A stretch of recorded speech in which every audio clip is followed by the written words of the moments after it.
Nosso tema vai falar sobre espiritualidade e religiosidade. Laudenilson, eu gostaria que você pudesse começar nos dando aí, de fato, a definição, né?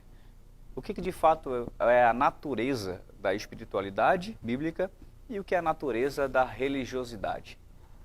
Então vamos lá, Leonilson. Antes de mais nada, é importante nós destacarmos que no meio evangélico existe muito uma ideia equivocada de que religiosidade e espiritualidade são a mesma coisa. Então a gente começa dizendo que não são. Embora sejam termos aparentemente próximos e que despontam a mesma coisa, não são. E eles são antagônicos, ou seja, são totalmente opostos um ao outro. Se por um lado nós temos espiritualidade como um elemento provindo da essência de Deus para as nossas vidas, por outro lado nós temos a realidade como um elemento que provém da natureza humana. Ou seja, enquanto a espiritualidade diz respeito às coisas e às questões de Deus para as nossas vidas como princípios de vida, nós temos a realidade como regras, como estabelecimento de normas pelo homem para o viver dos homens dentro do meio evangélico, dentro do meio religioso. Ótimo. Então, aqui nós já conseguimos diferenciar essa ideia entre religião e espiritualidade, certo? E é importante também ressaltar, Leonilson, que esses dois elementos, eles são tão opostos que quem geralmente é religioso não é espiritual, e quem é espiritual ele se esvai das questões religiosas. É importante também frisar essa questão.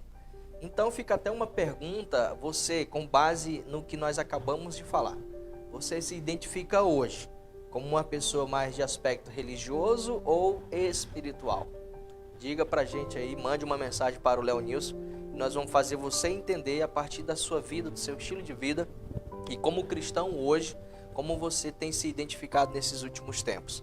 E aí nós vamos frisar também o que é importante no que tange a palavra, tá? As escrituras, sobre a ideia de religiosidade e de espiritualidade. Ótimo, muito importante esses termos aqui a serem definidos para a gente termos o nosso pontapé inicial em cima desse tema, sobre o que é espiritualidade e o que é a religiosidade. É claro que a Bíblia, como você falou, Laudenilson, enfatiza a palavra religião.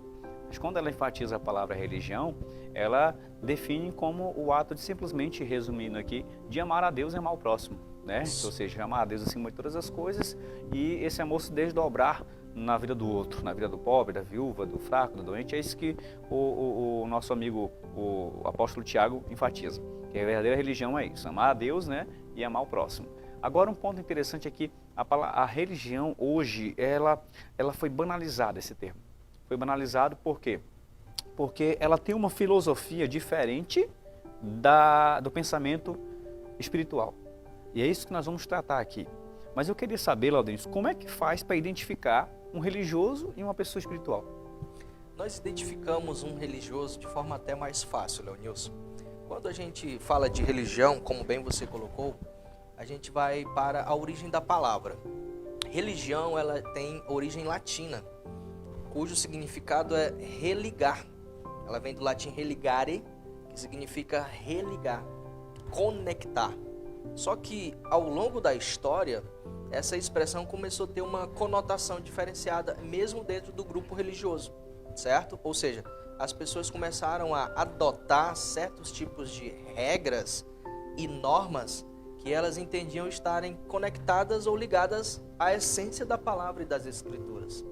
O que de forma equivocada aconteceu. Afinal, quando a gente fala de espiritualidade, nós vamos entender na essência e na ótica divina que Deus traz para nós princípios de vida, das quais nós vivemos para alcançarmos uma vida de alegria e de prosperidade.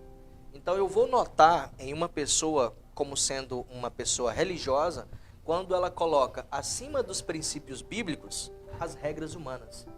Por exemplo, Leonilson, as igrejas de algumas décadas atrás, por exemplo, algumas, não generalizando, é claro, elas, por exemplo, diziam que ao homem não era permitido o uso de barba. Você não vai ver na Bíblia nenhum princípio que proíba ou que restrinja o homem ao uso de barba. Então essa, por exemplo, foi uma regra que foi adotada por algumas instituições religiosas e que você não vai encontrar referências bíblicas que sejam alusivas a essa questão. Então, quando o homem coloca em evidência, né, ou prevalece mais as regras impostas pelo homem, você vai conseguir identificar mais notadamente que ele é uma pessoa que abraça mais a religiosidade e não necessariamente a espiritualidade. É importante ressaltar que os princípios que regem a espiritualidade dentro da ótica bíblica é o Evangelho, né? O cristão verdadeiramente espiritual, ele media sua fé pelo Evangelho. Ele tem a centralidade daquilo que ele crê, daquilo que ele pensa, daquilo que ele pratica, não um conjunto de coisas das quais ele possa ter como estabelecimento cultural, né, ou até mesmo denominacional. Mas em primazia, o que rege a fé dele, de fato, é o Evangelho. É aquilo que Cristo fez, aquilo que Cristo é, aquilo que Cristo ensinou. Né? Cristo é o parâmetro da verdadeira espiritualidade. Ele é, de fato, o caminho pelo qual nós andamos, a verdade pela qual nós somos libertos e a vida pela qual nós vivenciamos a realidade de Deus. Esse é o ponto interessante de uma pessoa que verdadeiramente é espiritual. E para ficar bem claro para os nossos telespectadores, alguém, por exemplo, poderia se perguntar: Leonilson e Laudenilson, se colocarmos em questão, por exemplo, mandamentos, princípios, tá, e regras, qual seria necessariamente a diferença entre esses três elementos? Vamos lá. Na Bíblia você vai ver, especificamente, né, no Decálogo, que são os 10 mandamentos que Deus direcionou especificamente aos hebreus, enquanto peregrinavam no deserto até uma terra prometida, certo? Então esses mandamentos nada mais eram do que estabelecimento de ordens, de regras para aquele tempo em que as pessoas deveriam acompanhá-los, obedecê-los e vivê-los, né, em sociedade, certo? Então era uma forma de amenizar as ações do homem, ou até mesmo diminuir as ações do homem no que tange ao princípio e à visão de Deus que ele havia estabelecido para aquele povo. Quando nós olhamos para regras, nós vamos olhar o contexto atual que nós estamos inseridos. Regras essas que são estabelecidas geralmente por líderes religiosos e em muitos casos elas são criadas para trazer uma identidade à denominação a qual ele é o responsável. Isso mesmo, que não é errado, né? Que é uma coisa praticamente local, cultural, Exato. Socialmente construída. Exatamente. E a outra, que é, eu diria, mais importante, está relacionada à questão dos princípios. Se nós olharmos para a Bíblia, nós vamos ver pelo menos 2 ou 3 princípios que estabelecem um estilo de vida e, consequentemente, se obedecidos e vivenciados, nós alcançamos uma vida de alegria e de prosperidade. Por exemplo, quando o Senhor ele instrui-nos, né, a nós obedecermos pai e mãe, a fim de que os nossos dias sejam prolongados na terra. Isso não é necessariamente um mandamento, isso não é uma regra, é um princípio. É um princípio. Se eu obedeço pai e obedeço mãe, consequentemente o Senhor nos assegura de termos dias prolongados de vida na terra. Um outro princípio importante no que tange, por exemplo, a relação matrimonial. O Senhor nos orienta a amar a nossa esposa como Cristo amou a igreja, a fim de alcançarmos uma vida conjugal de alegria, né, de reciprocidade, de companheirismo, ou seja, o estabelecimento de uma família a partir de um casal entre homem e mulher, de modo que sejam alcançados pela graça do Senhor e seja uma família construída com bases sólidas e bases espirituais. E, por último, e não menos importante, Leonilson, nós temos um princípio que, inclusive, é muito utilizado hoje, tá, no meio social, e as pessoas veem ele não como uma regra, mas como algo prático de vida que não tem para onde correr, é inevitável, que é a semeadura. Aquilo que você planta, você colhe.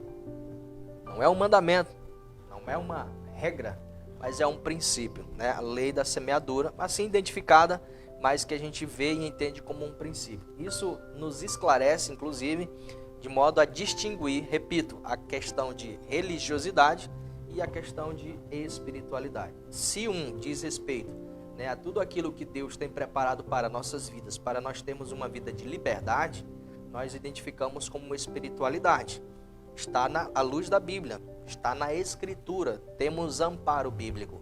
Agora, quando nós falamos de regras estabelecidas pelo homem para o convívio social, ou mesmo para uma identificação cultural, regional ou religiosa, denominação, aí nós temos aquilo que nós chamamos de religiosidade. Ok. Você tem alguma pergunta a respeito desse tema? Você pode deixar aí sua dúvida, né, a sua indagação em nossos comentários no Facebook. Você pode deixar a sua pergunta também pelo nosso WhatsApp. Você tem alguma pergunta ou dúvida sobre religiosidade e espiritualidade? Coloque aí pra gente que, é claro, vamos receber com muito carinho e naquilo que pudermos trazemos uma pautação bíblica dentro dessa dúvida que você tem, né? Dentro dessa pergunta que está aí operando dentro do seu coração. A gente pode trazer um esclarecimento, uma direção dentro da palavra para a sua vida. Então, manda sua pergunta para nós estamos aqui prontos a receber a sua participação, tá bom? Agora, vamos ver aqui, Laudenilson, vamos avaliar agora a mentalidade do religioso e a mentalidade do espiritual. Né? Qual é a filosofia que rege a mentalidade religiosa hoje, a religião, as religiões mundiais, praticamente, e a mentalidade que direciona uma vida verdadeiramente espiritual? Eu tenho observado que a mente do religioso ela é diferente da mente do espiritual, certo? E qual é a filosofia de ambos? Geralmente, para começo de conversa, o religioso ele sempre tenta fazer algo para alcançar a Deus, ou para ser aceito por Deus. A salvação do religioso é baseada naquilo que ele faz para Deus. É aqui que entra a natureza da palavra religião, é o homem tentando alcançar Deus constantemente. Né? A mentalidade do religioso ele tem o pensamento de que ele é aceito por Deus por aquilo que ele faz para Deus, pelas boas obras que ele faz, né? Por praticar boas ações, né? Por praticar caridade ou qualquer algo dessa natureza. O religioso pensa que aquilo que ele faz é que vai garantir que ele seja aceito por Deus. E esse tipo de pensamento, Laudenilson, de fato é a mentalidade religiosa mundial. Se você chegar para um budista e perguntar, você é salvo? O budista vai dizer, sou. Aí você pergunta para ele, por quê? Ele vai dar as obras dele. Ele vai falar, porque eu faço muitas meditações ao dia, eu dou comida aos pobres, eu faço caridade, eu vou aos montes. Ele vai te dar as obras dele como base daquilo que ele entende para ser aceito por Deus. Se você chegar a um espírita, o verdadeiro espírita, ele também tem, dentro da sua visão teológica, a salvação pelas obras. Se você perguntar, você é salvo? Ele vai dizer, sou. E você vai perguntar, por quê? Ele vai dizer, senhora, porque eu faço caridade. Porque eu estou semeando aqui para colher uma vida melhor lá na frente, nas minhas próximas reencarnações. Ele vai te dar as obras dele. E assim sucessivamente, Laudenilson. Todas as outras religiões ela têm esse mecanismo. A salvação baseada em obras. Mas quando você chega à verdadeira espiritualidade mediada pelo Evangelho, a coisa muda. Completamente. A mentalidade é diferente. A mentalidade de uma pessoa que é espiritual e que está compreendendo o Evangelho, dentro da soteriologia da salvação, é que ela entende que ela não é salva por aquilo que ela faz para Deus. Ela é salva pela fé naquilo que Deus fez por ela na cruz do Calvário mediante Jesus Cristo. Então veja como é que muda. A pessoa espiritual ela entende que ela não é aceita por Deus porque ela obedece a Deus. Ela foi aceita por Deus, por isso ela obedece. A obediência dentro da espiritualidade não é condição para ser salvo. É resultado de quem foi alcançado por tal salvação. Eu quero que você entenda, telespectador, que está me assistindo aí agora, qual é a diferença da mentalidade do religioso para o salvo. O religioso diz assim, eu vou obedecer a Deus para me ser aceito por Deus. O espiritual diz assim, eu fui aceito por Deus, por isso eu obedeço. E tem uma passagem muito interessante, inclusive, Leonilson, sobre o fariseu e o publicano, né, enquanto oravam. Ótimo.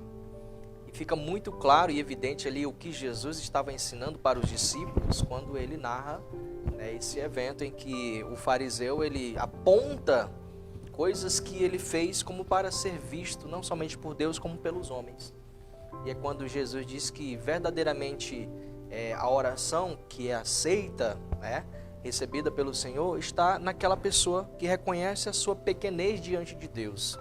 que embora ele não tenha capacidade de fazer aquilo que vai ser visível pelos homens, ou visto por eles, mas que vai ser visto por Deus.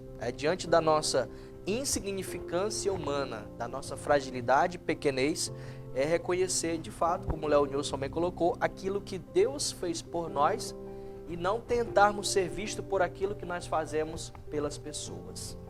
É verdade. Geralmente o religioso, ele tem uma capacidade de entrar na arrogância da religiosidade dele mais fácil, né? De se sentir superior aos outros, espiritualmente falando. É o que aconteceu com o fariseu, enquanto orava. Ele ostentou a sua espiritualidade diante de Deus, tendo em mente que essa espiritualidade dele, essa prática, as práticas religiosas dele seriam a base para ele ser aceito por Deus. E no final ele terminou sendo rejeitado, porque o homem em si não tem justiça alguma que faça ele merecesse a salvação ou a graça de Deus. A graça de Deus, de fato, é um favor imerecido. Nenhuma pessoa merece aquilo que Deus faz em nosso favor. Então o que resta ao homem? Resta a fé. Mas a fé adequada. A fé, não a fé em si, mas a fé em Cristo. A fé no verdadeiro objeto de fé, que é Jesus. Isso é que nos salva de verdade. Então a verdadeira fé, ela é acompanhada de fruto, é acompanhada de obras. Então, você, querido amigo que está me assistindo, você não faz algo para Deus para ser aceito por Deus. Você crê naquilo que Ele fez por você lá na cruz, e como resultado daquilo que você crê, naquilo que Ele fez por você, isso te dá poder para fazer o que Ele quer.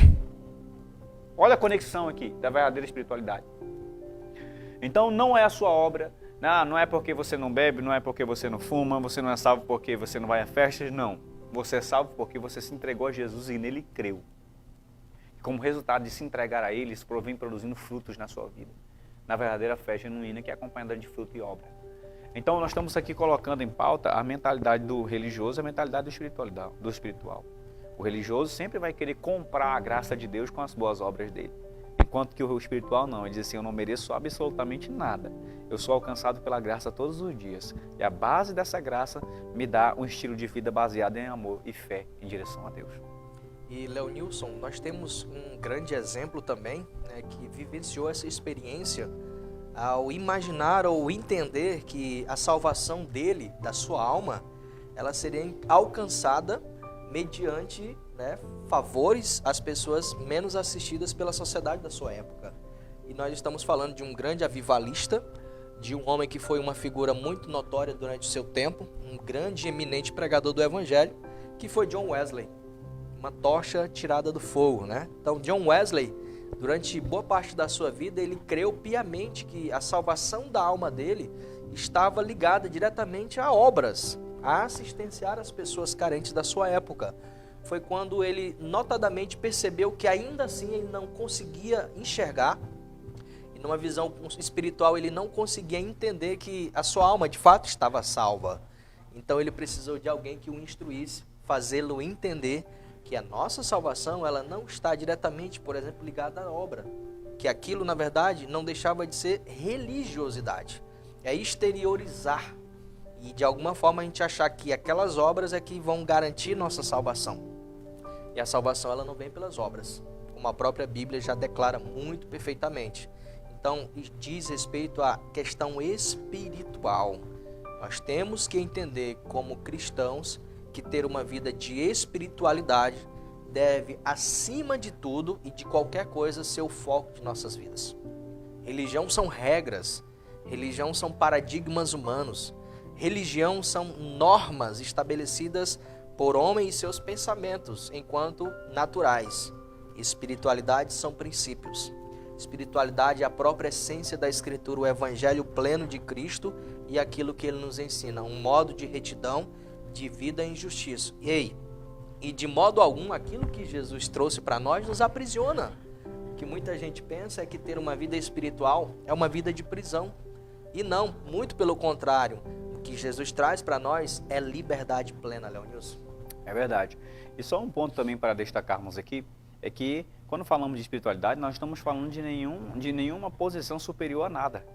Né? Como se, o que nós estamos querendo dizer é que o espiritual, ele é uma pessoa imperfeita, ele é uma pessoa que peca, que erra, mas que ele sabe que está inserido no coração de Deus pela graça de Cristo. e que essa graça trabalha nele dia após dia e que o resultado dessa graça é ele amar e viver em amor a Deus. E esse amor é acompanhado de vontade obediente, né, ao Senhor e desenvolvida dia após dia. Tem muitas pessoas que pensam que a marca de um filho de Deus é a perfeição e não é. John Piper diz que a marca de um filho de Deus é a fome por Cristo. Né? A marca de um verdadeiro filho de Deus não é a perfeição, nem muito menos a inerrância, porque somos seres humanos. Enquanto nós estivermos nessa terra, nós vamos errar. E o apóstolo Paulo nos mostra que a natureza humana nos leva a fazer coisas que nós nem imaginávamos que iríamos fazer, mas que nós podemos lançar nossa confiança em Cristo, que a graça de Deus nos livra desses aspectos e nos dá, de fato, um caminho de constantes transformações e mudanças na jornada cristã.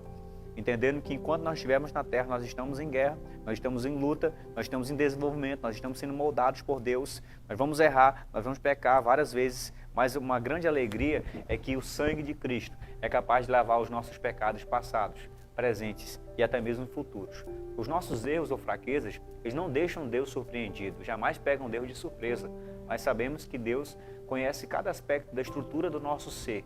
E mesmo assim, quando nos escolhe baseado em sua graça, nos escolhe baseado em seu amor, nos escolhe baseado em sua misericórdia e nos chama dessa mesma maneira a trabalhar em nós, entendendo que é Ele que começou a boa obra e também é fiel para terminar em nossas vidas. É isso, Laudonilson? É isso mesmo. Então, que fique essa palavra enraizada em seu coração, entendendo que enquanto a realidade da religião ela aponta o pecado e condena, a espiritualidade revela o pecado, mas é alcançada pela graça e pelo perdão do Senhor.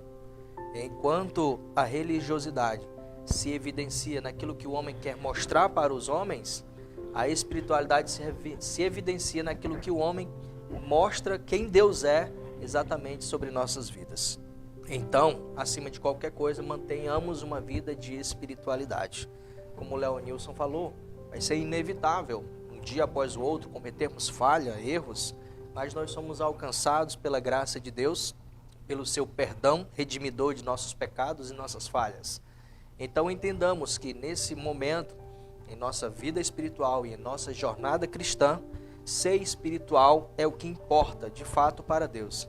Religião ela afasta, religião ela aprisiona, religião entristece, espiritualidade não, ela salva, ela liberta e nos coloca diante de Deus como pecadores que somos alcançados e agraciados pelo seu perdão e o seu amor.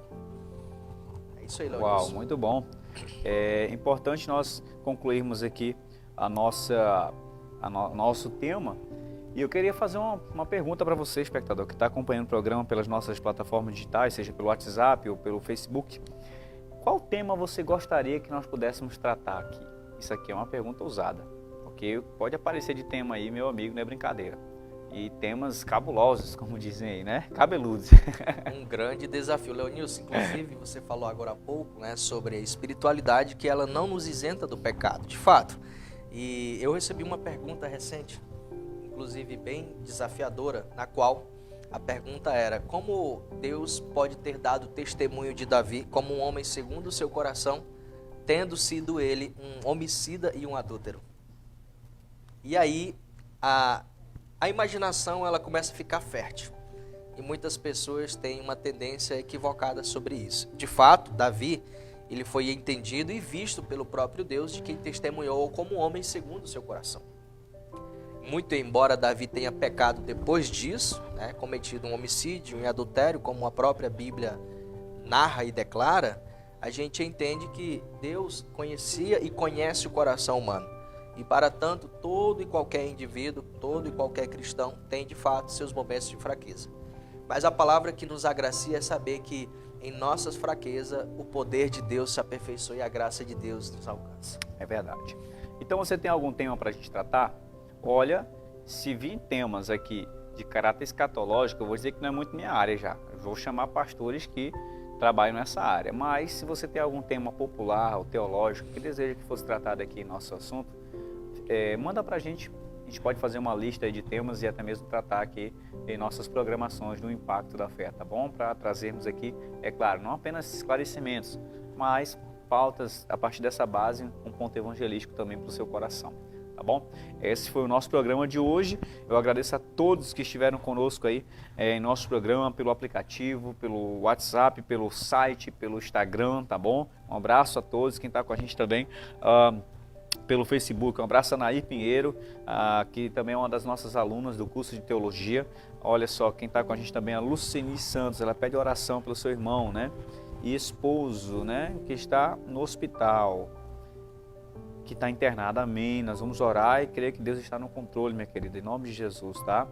Quero mandar um abraço especial também para a irmã Placídia, que está ligado em nossa programação, que é aluna também do nosso curso de teologia. Você que deseja fazer teologia e crescer na graça e no conhecimento, nós temos o Instituto Embaca aqui na cidade de Tailândia, que fornece o melhor curso presencial de teologia da cidade, região.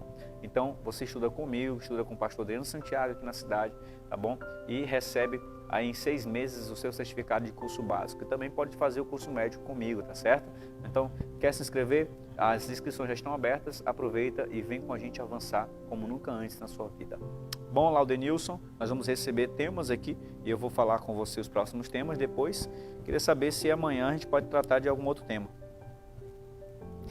Existe a possibilidade. Antes de responder a sua pergunta, Leonilson, eu queria aproveitar inclusive aqui, também eu queria pedir, né, a graça de Deus sobre a vida da minha avó materna, que também ela se encontra hospitalizada nesse momento, internada, e eu aproveito também para rogar as orações de todos os que estão nos acompanhando. E enviar um abraço especial, né, para todas as pessoas que estão aí nas instituições de saúde, hospital.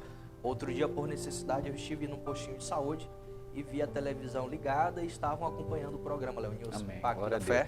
Então são pessoas que ali dependem e necessitam, né, de atendimentos hospitalares para a recuperação da sua saúde. Então todos os postinhos de saúde, hospital, né, e todas essas entidades aí dos órgãos públicos que possam ser abençoados pelo Senhor, que o Senhor venha entrar com a cura sobre vossas vidas, utilizando também a mão de obra de profissionais, né, que são ali utilizados nesse sentido para atender essas pessoas e a sociedade como um todo. Um grande abraço a todos vocês. Amém. Será que dá para amanhã? Amanhã é terça-feira? Terça-feira. Já temos um tema aí, Leonilson? Vamos ter. Vamos ter? É um desafio. Vamos lá, né? É difícil dizer não. Então vamos lá, né, gente?